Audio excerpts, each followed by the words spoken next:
Israel और फिलिस्तीन के संघर्ष में एक नया मोड़ सामने आता दिख रहा है। 14 देशों ने फिलिस्तीनी राज्य को समर्थन देने के लिए एक सुर में आवाज उठाई है। जी हाँ, इस गठजोड़ में फ्रांस जैसे प्रमुख देश का शामिल होना इसराइल के लिए कूटनीतिक चुनौतियों को और गहरा कर रहा है। फ्रांस ने हाल ही में घोषणा की कि वो संयुक्त राष्ट्र महासभा में सितंबर में फिलिस्तीनी राज्य को औपचारिक रूप से मान्यता देगा। ये कदम इसराइल की नीतियों, खासकर वेस्ट बैंक में अवैध बस्तियों के विस्तार और गजा में चल रहे सैन्य अभियानों के खिलाफ वैश्विक असंतोष को रेखांकित करता है। फ्रांस के राष्ट्रपति इमैनुअल मैक्रोन ने एक बयान में कहा, फिलिस्तीनी लोगों का आत्मनिर्णय का अधिकार अब और नजरअंदाज नहीं किया जा सकता। शांति का रास्ता केवल 2 राज्य समाधान से होकर गुजरता है, जिसमें एक संप्रभु फिलिस्तीनी राज्य की स्थापना अनिवार्य है। फ्रांस इस कदम के साथ G7 देशों में पहला ऐसा राष्ट्र बन गया है जो फिलिस्तीनी राज्य को मान्यता देने की दिशा में सबसे आगे खड़ा है और खुलकर आगे आया है। जाहिर है कि इसराइल के पारंपरिक सहयोगियों के बीच मतभेद बढ़े हैं। फिलिस्तीन के समर्थन में 14 देश हुए एकजुट। फ्रांस के साथ कई अन्य देशों ने हाल के महीनों में फिलिस्तीनी राज्य को मान्यता देने या इसके समर्थन के लिए ठोस कदम उठाए हैं। इसमें Andorra, Canada, Australia, Finland, France, Iceland, Ireland, Luxembourg, Malta, New Zealand, Norway, पुर्तगाल, सान मरीनो, स्लोवानिया और स्पेन के साथ अन्य यूरोपियन देश भी शामिल हैं। इसके अलावा ग्लोबल साउथ के कई देश जैसे दक्षिण अफ्रीका और ब्राजील ने भी इस पहल में सक्रिय भूमिका निभाई है। ये देश संयुक्त राष्ट्र के मंच पर 2 स्टेट सॉल्यूशन को बढ़ावा देने के लिए एकजुट हो रहे हैं। Aim right, achieve big. At KR Mangalam University, we provide you the platform to turn your dreams into reality. At KR Mangalam University. जिसमें 1967 की सीमाओं के आधार पर एक स्वतंत्र फिलिस्तीनी राज्य की स्थापना और यरूशलेम को दोनों देशों की साझा राजधानी के रूप में मान्यता देना शामिल है। हालांकि इसराइल इस कदम को नहीं मानेगा, ये बहुत स्वाभाविक है। जाहिर है कि इतने सारे देशों का फिलिस्तीन के समर्थन में एकजुट होना इसराइल के लिए एक बड़ी कूटनीतिक हार है। इसराइल की हालिया नीतियां, खास तौर पर वेस्ट बैंक में 22 नई यहूदी बस्तियों को मंजूरी देना अंतर्राष्ट्रीय समुदाय में भारी विवाद का कारण बन रही है। ये बस्तियां अंतर्राष्ट्रीय कानून के तहत अवैध मानी जाती हैं और संयुक्त राष्ट्र, यूरोपियन यूनियन और कई देशों ने इसकी कड़ी निंदा की है।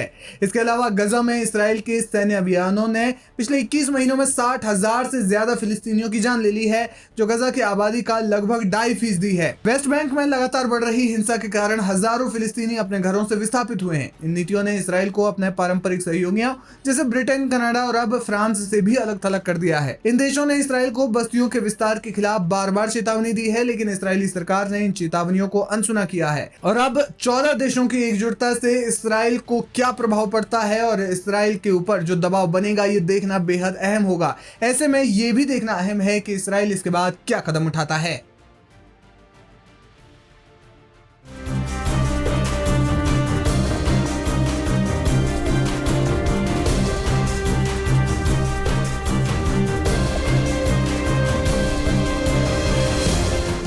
मुस्लिम देश सिर्फ उन्हीं के होते हैं जिनके पास पैसा है और पावर है।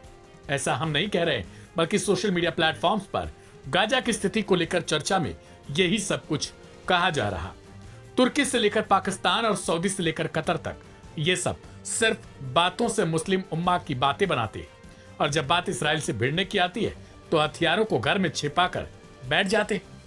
इसी बीच इसराइल को अंतर्राष्ट्रीय स्तर पर एक और करारा झटका लगा है, और यह झटका इस बार किसी मुस्लिम देश से नहीं, बल्कि लैटिन अमेरिका के लोकतांत्रिक राष्ट्र ब्राजील से आया।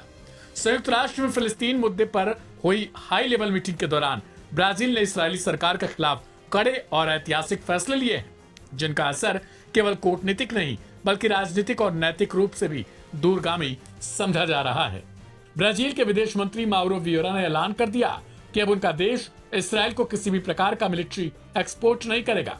इसके साथ ही वे अब उन सामानों की कड़ी जांच शुरू कर रहे हैं जो अवैध यहूदी बस्तियों से इसराइल द्वारा निर्यात किए जा रहे हैं। वियेरा ने कहा, जब हमारे सामने नरसंहार के आरोप हों तो केवल अंतर्राष्ट्रीय कानून का हवाला देना काफी नहीं है, नियमों को लागू करने की राजनीतिक इच्छा शक्ति दिखानी होगी। Aim right, achieve big. At KR Mangalam University, we provide you the platform to turn your dreams into reality. At KR Mangalam University. यह वही ब्राजील है जिसने पहले ही तेल अवीव से अपने राजदूत को वापस बुलाया था और इसराइल द्वारा भेजे गए नए राजनयिक की नियुक्ति को भी टाल दिया था।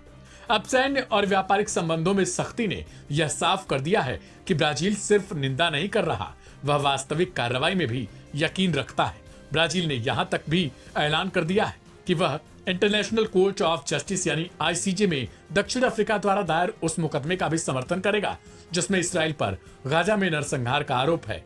विएरा ने दो टूक कहा, ब्राजील अब इसराइल की निर्दोषता की संस्कृति को और बर्दाश्त नहीं करेगा। जब दुनिया के सबसे अमीर मुस्लिम देश राजनीतिक मजबूरियों और पश्चिमी दबावों के चलते चुप हैं, तब ब्राजील जैसे गैर मुस्लिम लैटिन अमेरिकी देश ने नैतिक नेतृत्व की मिसाल पेश कर दी है। 57 मुस्लिम देशों का संगठन ओआईसी अब तक केवल बैठकों और प्रस्तावों से आगे नहीं बढ़ सका है। जब बात इन मुस्लिम देशों की अपने देश पर आती है तब ये हिम्मत दिखाते हैं, लेकिन गाजा के लिए वो एक शब्द तक बोल नहीं पाते। गाजा में अब तक 60,000 से अधिक फिलिस्तीनी, जिनमें बड़ी संख्या में महिलाएं और बच्चे शामिल हैं, वे मारे जा चुके हैं। बावजूद इसके अधिकांश मुस्लिम देश राजनयिक मौन साधे बैठे हैं। कुछ देशों ने इसराइल से व्यापार बढ़ाया तो कुछ ने केवल बयानों तक अपनी संवेदना सीमित रखी है। ऐसे में ब्राजील का यह साहसिक रुख एक साफ संदेश देता है कि इंसाफ का कोई धर्म नहीं होता और न ही न्याय के लिए खड़ा होने के लिए केवल मुस्लिम होना जरूरी है।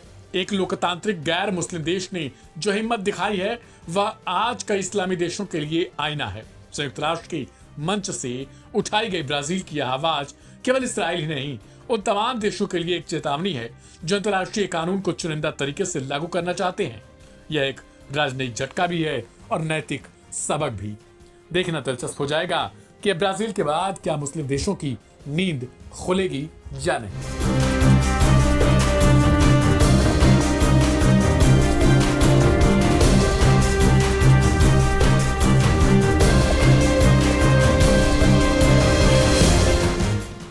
गाजा पर लगातार अटैक कर रहे इसराइल पर चौतरफा मार पड़ रही है। ऐसा लग रहा है जैसे अब दिन लद गए हों। हाल ही में गाजा ऑपरेशन में मुश्किलों का सामना कर रहे इस्राएली सेना को तब झटका लगा जब सऊदी की आक्रामकता के बाद यमन के हूतियों ने ताबड़तोड़ मिसाइल अटैक कर दिए। यानी एक और सऊदी अरब ने यह स्पष्ट कर दिया कि वह इसराइल के साथ रिश्ते तब तक सामान्य नहीं करेगा जब तक फिलिस्तीन को स्वतंत्र राष्ट्र का दर्जा नहीं मिल जाता। वहीं दूसरी ओर यमन के ईरान समर्थित हूती विद्रोहियों ने इसराइल की ओर एक बैलिस्टिक मिसाइल दाग दी। हालांकि आईडीएफ का दावा है कि इस मिसाइल को इस्राएली वायु रक्षा प्रणाली ने समय रहते मार गिराया, लेकिन इसराइल के केंद्र में और यरूशलेम में खतरे के सायरन गूंज उठे और दहशत फैल गई। यहाँ सऊदी अरब के तल्ख तेवरों से जहां इसराइल के लिए नई चुनौती मिल चुकी, तो दूसरी ओर हूतियों ने बीते कई महीनों से इसराइली सेना को नाको चने चबवा दिए।